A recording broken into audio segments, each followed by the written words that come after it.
Today we are going to discuss about different types of thermostats which are used to perform simulations in canonical ensemble.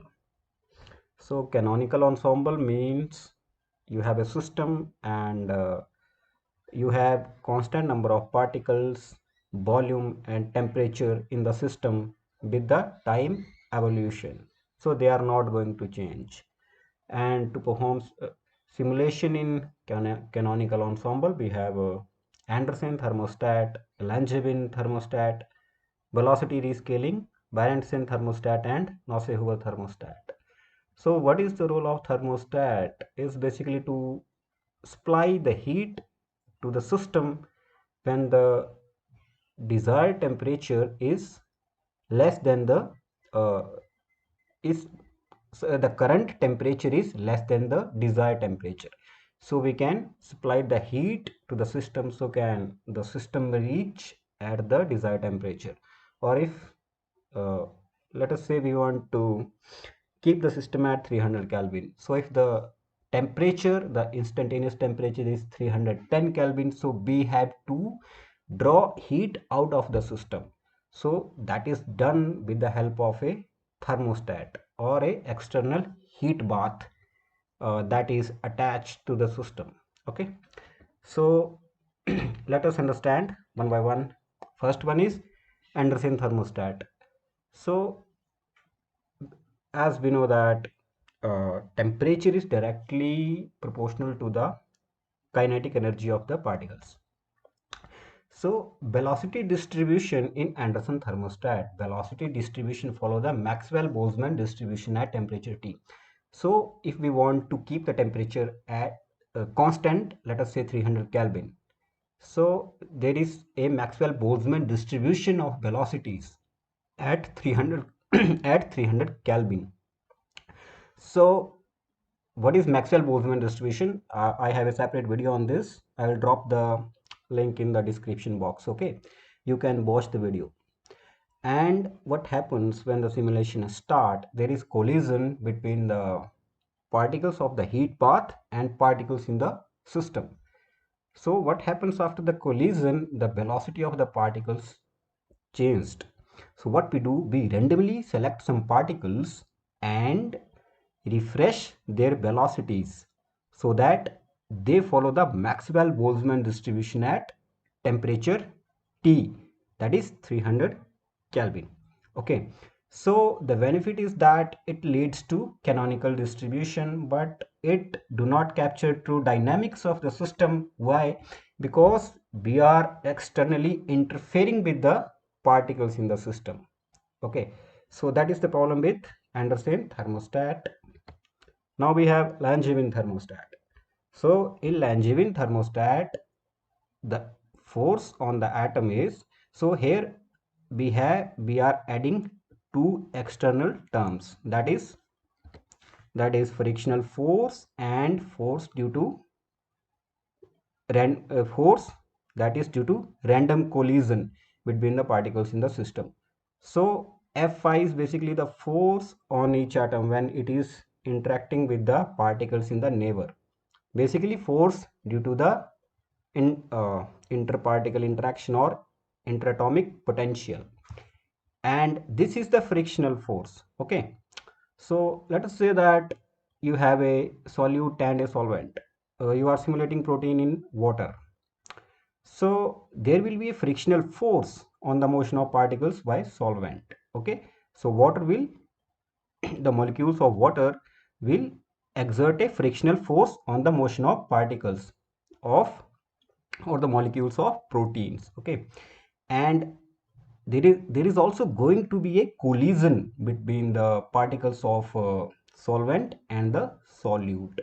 So the Fr is force due to the solvent atom by random collisions.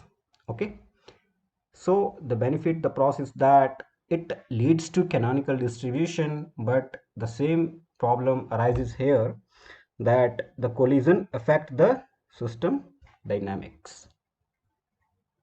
So next we have the velocity rescaling. So before discussing, let us refresh some concept of the thermodynamics. So as we know, kinetic energy is directly related with the temperature.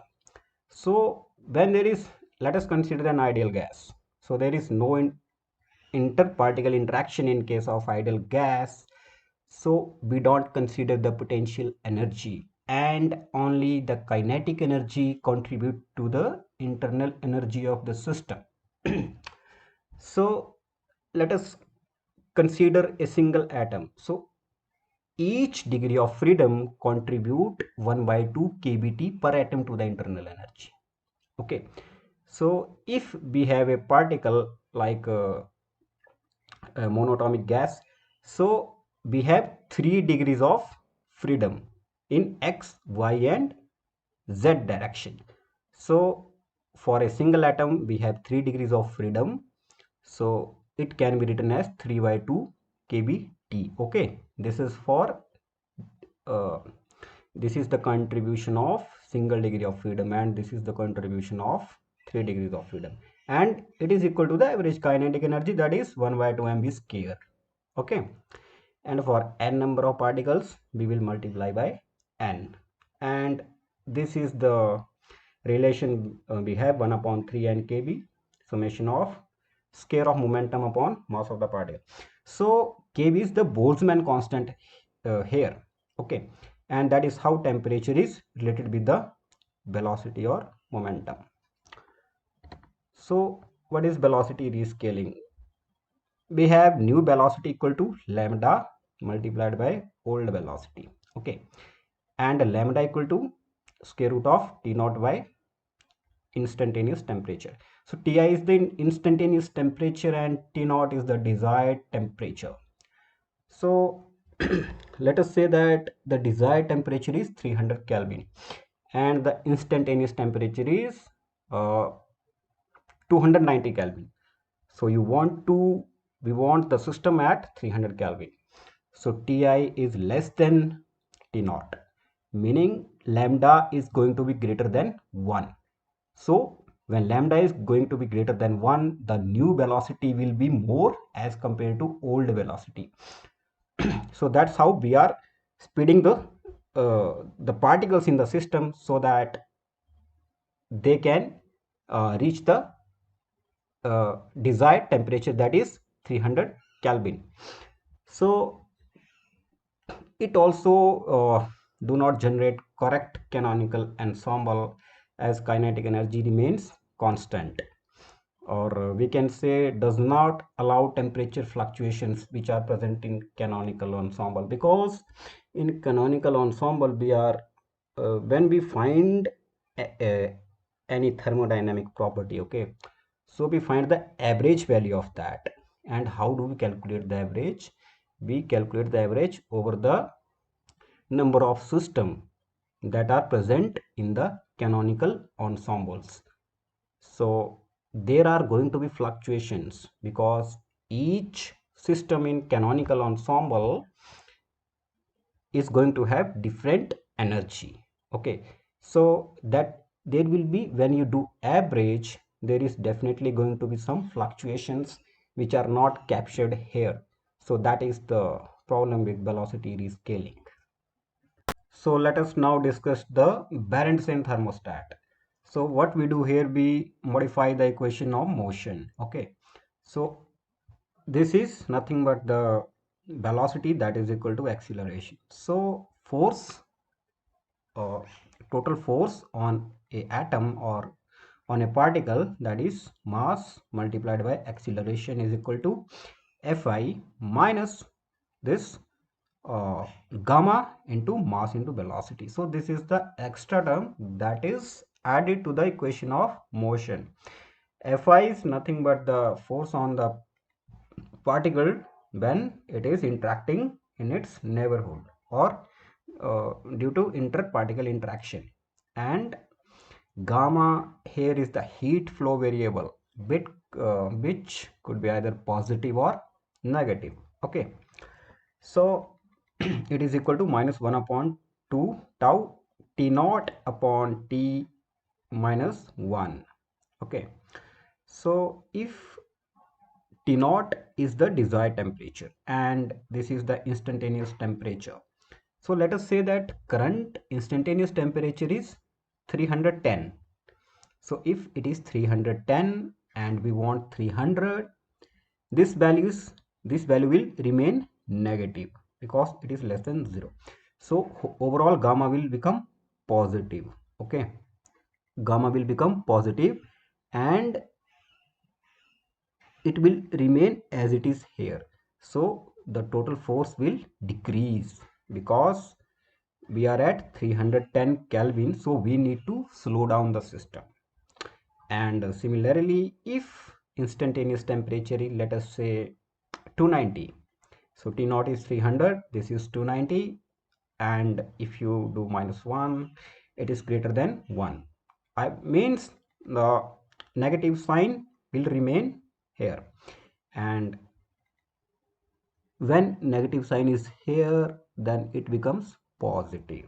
Okay, because gamma is negative here, so when we put the value of gamma, it becomes positive. Okay, so that is why, because we are at 290 Kelvin, so we need to speed up the system, so total force will increase. That is why so that's how it is done. Okay, and also we need to be very careful with the empirical parameter that determines the strength of coupling here.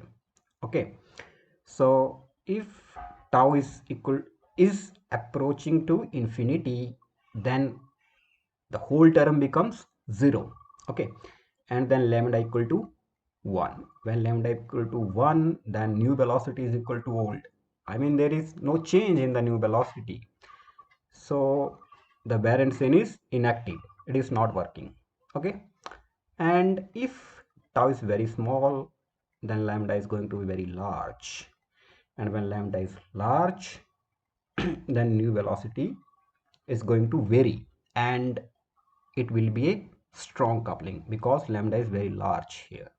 Okay, so preferred values of time step and this empirical parameter is, for time step it is 1 to 2 femtoseconds, and uh, for tau it is zero point 0.1 to 0.4 picoseconds.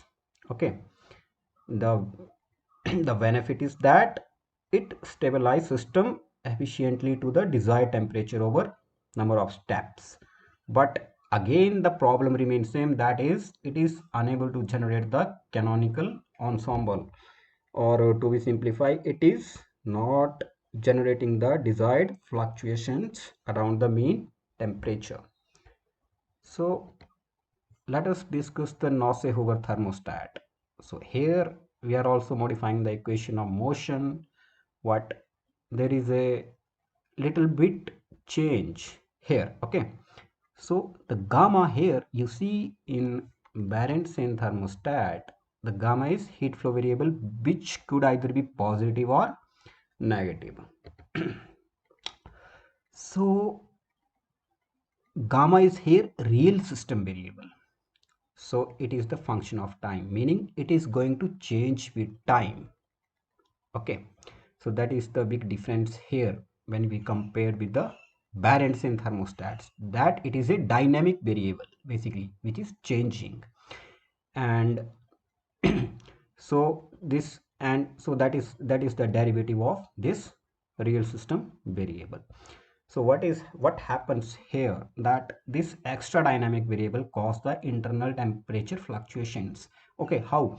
Let us say that consider our previous example that we want the system at 300 Kelvin, but the instant temperature is 290 Kelvin.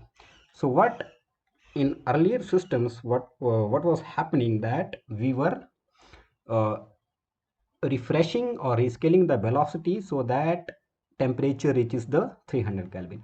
But what is going to happen here, if the system is at 290 Kelvin, then it is going to, and we want the temperature that is 300 Kelvin, so it will goes up, let us say up to 305 Kelvin, then comes down, let us say 295 Kelvin, then goes up and comes down, goes up, comes down.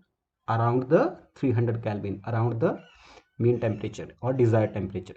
So that is how Nose-Hoover thermostat is able to generate the fluctuations that are present in the canonical ensemble.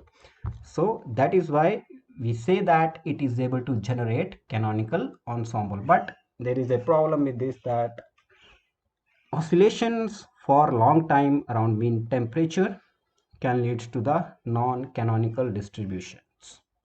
Okay, thank you. That's it for today. Yeah, thank you.